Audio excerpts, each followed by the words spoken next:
పారిశ్రామిక అవనికపై ముఖ్యమంత్రి నారా చంద్రబాబు నాయుడు, మంత్రి నారా లోకేష్ ప్రకంపనలు. విశాఖపట్నం సిఐ భాగస్వామ్య సదస్సు కేవలం పెట్టుబడుల ఆకర్షణ కోసమే కాదు, కూటమి ప్రభుత్వం పారిశ్రామిక అభివృద్ధి పట్ల తన విధానంలో తీసుకొచ్చిన సమూల మార్పును ప్రతిబింబించింది. అనుమతులను వేగవంతం చేయడం, తక్షణ ఉత్తర్వులు ఇవ్వడం ద్వారా స్పీడ్ ఆఫ్ డూయింగ్ బిజినెస్ అనే నినాదాన్ని ఆచరణలో చూపింది. ఈ వేగం పెట్టుబడుల ప్రవాహానికి దారి తీసి రాష్ట్ర ఆర్థికాభివృద్ధికి నూతన ఉత్సాహాన్ని, కొత్త ఒరవడిని సృష్టించింది. భారత ఉపరాష్ట్రపతి సిపి రాధాకృష్ణన్ సదస్సును ప్రారంభించారు. ఆంధ్రప్రదేశ్ గవర్నర్ జస్టిస్ అబ్దుల్ నజీర్, ముఖ్యమంత్రి నారా చంద్రబాబు నాయుడు, కేంద్ర మంత్రులు పీయూష్ గోయల్, రామ్మోహన్ నాయుడు, పెమ్మసాని చంద్రశేఖర్, రాష్ట్ర విద్యా ఐటీ శాఖల మంత్రి నారా లోకేష్, ఇతర మంత్రులు, వివిధ దేశాల ప్రతినిధులు, దేశ విదేశీ పారిశ్రామికవేత్తలు పెద్ద ఎత్తున పాల్గొన్నారు. ఆంధ్రప్రదేశ్ ప్రభుత్వం ఈజ్ ఆఫ్ డూయింగ్ బిజినెస్ నుండి మరింత ముందుకెళ్లి స్పీడ్ ఆఫ్ డూయింగ్ బిజినెస్ అనే కొత్త విధానాన్ని అమలు చేస్తోందనేందుకు ఈ సదస్సు ప్రత్యక్ష నిదర్శనంగా నిలిచింది. సదస్సులో ప్రధాన అంశం ఏమిటంటే, అవగాహన ఒప్పందాలు కుదుర్చుకున్న వెంటనే సంబంధిత ప్రభుత్వ ఉత్తర్వులను అక్కడికక్కడే జారీ చేసి సంస్థల యాజమాన్యాలకు అందించడం. ఇది సీఎం చంద్రబాబు పనితీరు, మంత్రి లోకేష్ వేగానికి, పారిశ్రామికవేత్తల పట్ల ఉన్న చిత్తశుద్ధికి నిదర్శనంగా నిలిచింది. సాధారణంగా ఎంఓయూల తర్వాత ప్రభుత్వ అనుమతులు, ఉత్తర్వుల జారీకి చాలా సమయం పడుతుంది. కానీ ఈ తక్షణ స్పందన అనేది పెట్టుబడిదారులలో నమ్మకాన్ని, ఉత్తేజాన్ని పెంచింది. సదస్సులో మొత్తం 13,25,000 కోట్ల రూపాయలకు పైగా పెట్టుబడుల కోసం 613 ఎంఓయూలు కుదిరాయి. వీటి ద్వారా సుమారు 16,30,000 మందికి ఉద్యోగ అవకాశాలు ఏర్పడతాయి. ప్రభుత్వం మొదట్లో లక్ష్యంగా పెట్టుకున్న మొత్తం కంటే వాస్తవంగా కుదిరిన ఒప్పందాల మొత్తం దాదాపు 30 నుంచి 40% వరకు అధికంగా ఉంది. ఈ భారీ మొత్తంలో పెట్టుబడులు రాష్ట్ర ఆర్థిక వ్యవస్థకు బలం చేకూర్చడమే కాకుండా పెద్ద ఎత్తున ఉద్యోగ అవకాశాలు సృష్టించగలవు. ఇది ఆంధ్రప్రదేశ్ పెట్టుబడులకు అనువైన గమ్యస్థానంగా నిలబడుతోందనే సందేశాన్ని ప్రపంచానికి పంపింది. ఈ సదస్సులో దేశీయ పారిశ్రామికవేత్తలతో పాటు దాదాపు 72 దేశాల నుండి 522 మందికి పైగా విదేశీ ప్రతినిధులు, పారిశ్రామిక దిగ్గజాలు పాల్గొన్నారు. కేంద్ర మంత్రి పీయూష్ గోయల్ వంటి కేంద్ర ప్రభుత్వ ప్రతినిధులు పాల్గొనడం కూడా రాష్ట్రానికి కేంద్ర మద్దతు లభించిందని సూచించింది. గతంలో రాష్ట్రం నుంచి వెళ్లిపోయిన కంపెనీలు కూడా తిరిగి రావడానికి ఆసక్తి చూపడం, అంతర్జాతీయ సంస్థలు పెట్టుబడులు పెట్టడానికి ముందుకు రావడం, రాష్ట్ర పాలన విధానాలపై ప్రపంచ పెట్టుబడిదారులకు తిరిగి విశ్వాసం ఏర్పడిందనడానికి సంకేతం. రానున్న 10 సంవత్సరాలలో $1 ట్రిలియన్ పెట్టుబడులను ఆకర్షించాలనే లక్ష్యాన్ని ప్రభుత్వం నిర్దేశించుకుంది. కుదిరిన అన్ని ఎంఓయూలను తదుపరి 3 సంవత్సరాలలో సాకారం చేయాలని లక్ష్యంగా పెట్టుకుంది. ఇవి కేవలం కాగితాలపై ఒప్పందాలు కాదు, నిర్దిష్ట లక్ష్యాలు, కాల పరిమితులు, అమలుకు సంబంధించిన ప్రణాళికలతో కూడిన కార్యాచరణ ఆధారిత విధానాన్ని. రికార్డు స్థాయిలో పెట్టుబడులు కేవలం ఒక రంగంలోనే కాకుండా రాష్ట్రానికి అత్యంత కీలకమైన పలు రంగాల్లో కేంద్రీకృతమయ్యాయి. ఎనర్జీ, గ్రీన్ ఎనర్జీకి రాష్ట్రం ఇస్తున్న ప్రాధాన్యతను, తీర ప్రాంత వనరులను సద్వినియోగం చేసుకోవాలనే లక్ష్యాన్ని సూచిస్తుంది. విశాఖపట్నం, తిరుపతి వంటి నగరాలను టెక్నాలజీ హబ్బులుగా మార్చడానికి ఉన్న నిబద్ధత, పారిశ్రామిక మౌలిక సదుపాయాల భారీ పెట్టుబడులు, పోర్టులు, లాజిస్టిక్స్, పారిశ్రామిక పార్కుల అభివృద్ధి ద్వారా రవాణా, వాణిజ్యం బలోపేతం చేయడం, కాకినాడ, విశాఖపట్నం వంటి ప్రాంతాలలో భారీ పరిశ్రమల ఏర్పాటు, చిన్న మధ్య తరహా పరిశ్రమలు ముఖ్యమైన ప్రోత్సాహం, రాష్ట్రంలోని అన్ని ప్రాంతాలకు పారిశ్రామిక అభివృద్ధిని వికేంద్రీకరించడం, పెట్టుబడిదారులు వేగవంతమైన అనుమతులు, విధానాల పట్ల సంతృప్తి చెందారనడానికి ఈ భారీ పెట్టుబడులే నిదర్శనం.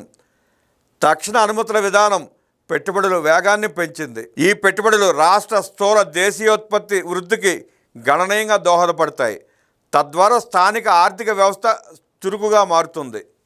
ఇంత పెద్ద మొత్తంలో పెట్టుబడులను ఆకర్షించడం ద్వారా ఆంధ్రప్రదేశ్ దేశీయంగా, అంతర్జాతీయంగా అత్యంత ఆకర్షణీయమైన పెట్టుబడి గమ్యస్థానంగా తన స్థానాన్ని తిరిగి పటిష్టం చేసుకుంది. ఈ రికార్డు స్థాయి పెట్టుబడులు కేవలం సంఖ్యల పరంగానే కాక ఆంధ్రప్రదేశ్ పారిశ్రామిక భవిష్యత్తుకు బలమైన పునాదిగా నిలిచాయి.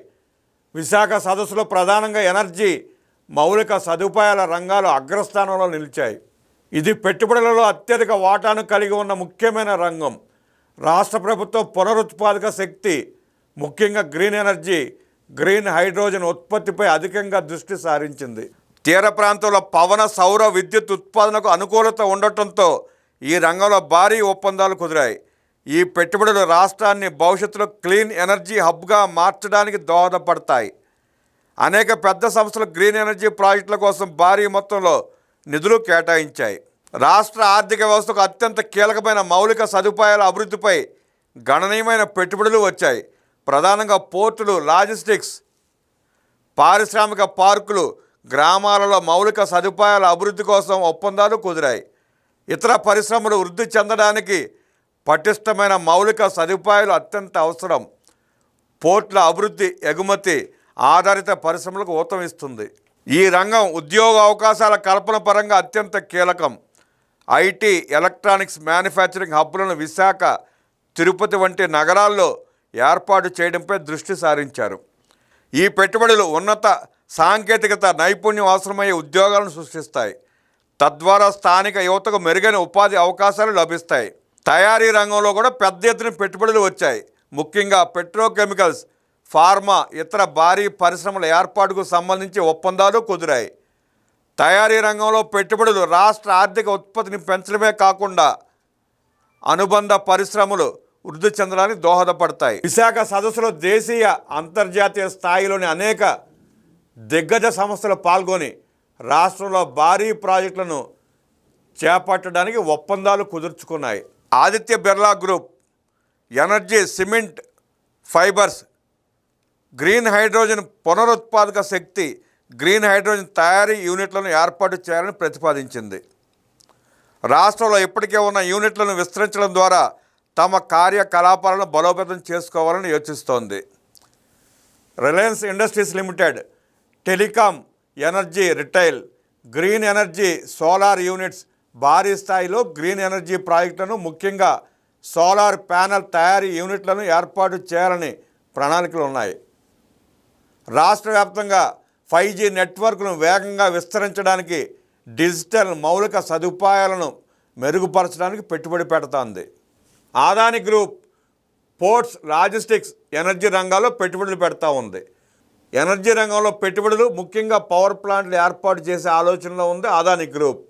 ఫార్మా యూనిట్స్, ఇప్పటికే ఉన్న ఫార్మా కార్యకలాపాలను విస్తరించడం, పరిశోధన మరియు అభివృద్ధి R&D కేంద్రాలను బలోపేతం చేయడం అరబిందో గ్రూప్ లక్ష్యం. రాష్ట్రంలోని పోర్ట్ల మౌలిక సదుపాయాల అభివృద్ధిలో పెట్టుబడి పెట్టనుంది అరబిందో గ్రూప్. రిటైల్, వాణిజ్య కన్వెన్షన్ సెంటర్లు, మాల్స్, విశాఖపట్నం, విజయవాడ వంటి నగరాలలో అంతర్జాతీయ ప్రమాణాలతో కూడిన షాపింగ్ మాల్స్, కన్వెన్షన్ సెంటర్లను ఏర్పాటు చేయడం, ఇది ఉపాధిని, రిటైల్ రంగాన్ని బలోపేతం చేస్తుంది. జపాన్, కొరియా దేశాలకు చెందిన కొన్ని సంస్థలు ఎలక్ట్రానిక్స్ తయారీ, ఆటోమొబైల్ అనుబంధ పరిశ్రమల స్థాపనపై ఆసక్తి చూపాయి. రిలయన్స్, ఆదిత్య బిర్లా వంటి సంస్థలు గ్రీన్ ఎనర్జీపై దృష్టి పెట్టడం రాష్ట్ర పర్యావరణ అనుకూల అభివృద్ధి లక్ష్యాలకు అనుగుణంగా ఉంది. ఈ దిగ్గజ సంస్థలు త్వరగా తమ ప్రాజెక్టులను కార్యరూపంలోకి తెచ్చేందుకు ప్రయత్నిస్తున్నాయి. దీనికి రాష్ట్ర ప్రభుత్వం అమలు చేస్తున్న స్పీడ్ ఆఫ్ డూయింగ్ బిజినెస్ విధానం అండగా నిలుస్తుంది. మంత్రులు, అధికారులు వ్యక్తిగతంగా పెట్టుబడిదారులతో 24 ద్వైపాక్షిక సమావేశాలు పాల్గొనడం ప్రభుత్వ నిబద్ధతను తెలియజేస్తుంది. పెట్టుబడిదారులకు రాష్ట్ర ప్రభుత్వం తమ విధానాలను, అనుమతులను ఎంత స్పష్టంగా, దాపరికాలు లేకుండా అందించిందో ఈ పారదర్శకత తెలియజేస్తుంది. ఏ ప్రాజెక్టుకు ఏ అనుమతులు ఎందుకు వచ్చాయి, ఏ ప్రోత్సాహాలు ఇస్తున్నామనే వివరాలను ముందే పారిశ్రామికవేత్తలకు స్పష్టంగా తెలియజేశారు. అవగాహన ఒప్పందాలు కుదిరిన వెంటనే సదస్సు వేదికపైనే సంబంధిత ప్రభుత్వ ఉత్తర్వులు జారీ చేశారు. ఇది విధానపరమైన నిర్ణయాలు త్వరగా బహిరంగంగా జరుగుతున్నాయనడానికి గొప్ప నిదర్శనం. అనుమతుల ప్రక్రియను ఒకే వేదికపై నిర్వహించడం ద్వారా దరఖాస్తుదారుడు తమ దరఖాస్తు ఏ దశలో ఉందో ఆన్లైన్లో ఎప్పుడైనా తెలుసుకునే అవకాశం కల్పించారు. ఇది అధికారుల స్థాయిలో జరిగే జాప్యాన్ని తగ్గించి పారదర్శకతను పెంచింది. పారిశ్రామికవేత్తలకు ఇచ్చిన హామీలను, నిర్ణయాలను సకాలంలో సమర్థవంతంగా అమలు చేయడానికి ప్రభుత్వం తీసుకున్న చర్యలే జవాబుదారీతనం. స్పీడ్ ఆఫ్ డూయింగ్ బిజినెస్ అనేది వేగవంతమైన అనుమతులను సూచిస్తుంది. ఒక ప్రాజెక్టును నిర్ణీత సమయంలో పూర్తి చేయడానికి ప్రభుత్వం అధికారులు బాధ్యత వహించడం జవాబుదారీతనాన్ని పెంచుతుంది. కుదిరిన MOUలను నిరంతరం పర్యవేక్షించడానికి, ఏవైనా సమస్యలు ఎదురైతే తక్షణమే పరిష్కరించడానికి మంత్రుల బృందాలు లేదా ప్రత్యేక పర్యవేక్షణ యూనిట్లను ఏర్పాటు చేశారు.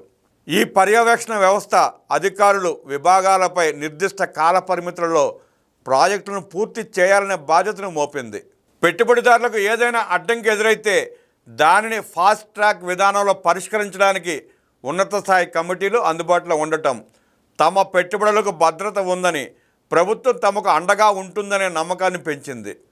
పారదర్శకత, జవాబుదారీతనం అనే ఈ రెండు అంశాలు సదస్సులో రికార్డు స్థాయిలో పెట్టుబడులను ఆకర్షించడానికి, ఆ పెట్టుబడులు వాస్తవ ప్రాజెక్టులుగా సాకారం కావడానికి కీలక పాత్ర పోషించాయి. జపాన్, దక్షిణ Korea, Singapore, Germany, France, Australia, USA, UAE వంటి పారిశ్రామికంగా అభివృద్ధి చెందిన పెట్టుబడులు పెట్టడానికి ఆసక్తి చూపే దేశాల భాగస్వామ్యం బలంగా ఉంది. ఇంత పెద్ద ఎత్తున విదేశీ ప్రతినిధులు హాజరవడం వలన ఆంధ్రప్రదేశ్ కేవలం దేశీయ పెట్టుబడుల గమ్యస్థానంగా కాకుండా అంతర్జాతీయ పెట్టుబడులకు అనువైన వేదికగా గుర్తింపు పొందింది. జపాన్, కొరియా వంటి దేశాల నుండి పెట్టుబడులు రావడం వల్ల కేవలం డబ్బు మాత్రమే కాకుండా అత్యాధునిక సాంకేతిక పరిజ్ఞానం, ఉత్తమ పారిశ్రామిక పద్ధతులు కూడా రాష్ట్రానికి అందుబాటులోకి వస్తాయి. విదేశీ కంపెనీలు రాష్ట్రంలో యూనిట్లను స్థాపించడం వలన ఇక్కడ తయారైన ఉత్పత్తులకు ప్రపంచ మార్కెట్లో ఎగుమతి అవకాశాలు పెరుగుతాయి. మొత్తంగా ప్రపంచ దేశాల భాగస్వామ్యం ఈ సదస్సు విజయానికి, ఆంధ్రప్రదేశ్ భవిష్యత్తు ఆర్థిక వృద్ధికి బలమైన మద్దతుగా నిలిచింది. ఈ సదస్సు ద్వారా ప్రభుత్వ అనుమతుల జారీలో వేగాన్ని, పారదర్శకతను ప్రదర్శించి ఈజ్ ఆఫ్ డూయింగ్ బిజినెస్ నుండి స్పీడ్ ఆఫ్ డూయింగ్ బిజినెస్ దిశగా ప్రయాణాన్ని ఆచరణలో నిరూపించింది. ముఖ్యమంత్రి చంద్రబాబు నాయుడు, మంత్రి నారా లోకేష్, ఇతర మంత్రులు పట్టు వదలకుండా చేసిన ప్రయత్నాలు దేశ విదేశాలు తిరిగి పారిశ్రామికతలను ఆకట్టుకోవడంతోనే ఇది సాధ్యమైంది. అన్నిటికీ మించి కూటమి ప్రభుత్వం తీసుకొచ్చిన పాలసీలు పరిశ్రమలకు ఇస్తున్న ప్రోత్సాహకాల కారణంగా అసాధ్యం సుసాధ్యమైంది.